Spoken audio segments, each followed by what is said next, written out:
rib stitch. It's a lovely stitch for making hats and scarves and ribbing on jumpers. It's a very easy pattern because it comprises 2 stitches of knit and 2 purl, 2 knit, 2 purl. The front of your work looks exactly the same as the back.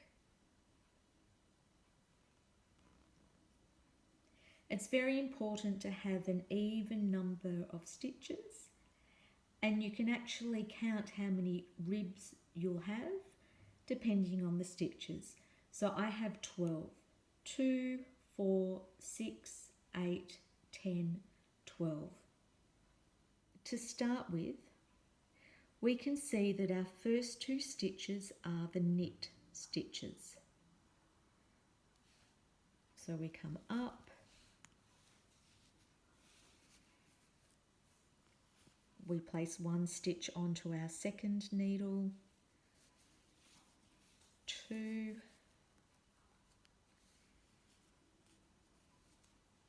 now we can see that our next 2 are purl stitches, but our wool is behind the needle because it's still in the knit stitch. So what we need to do now is move the yarn forward so that we're in the position to do a purl stitch.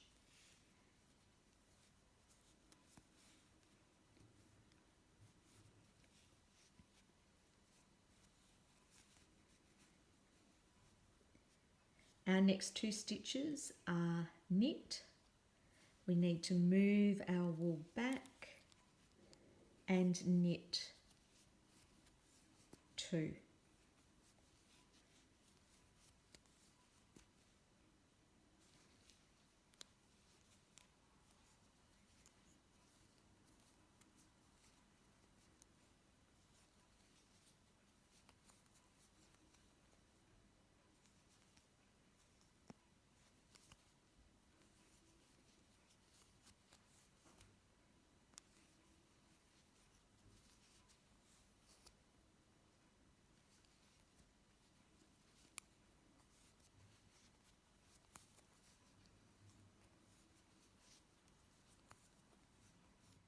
And there we have it. The rib stitch, a very easy and versatile stitch for any knitting project.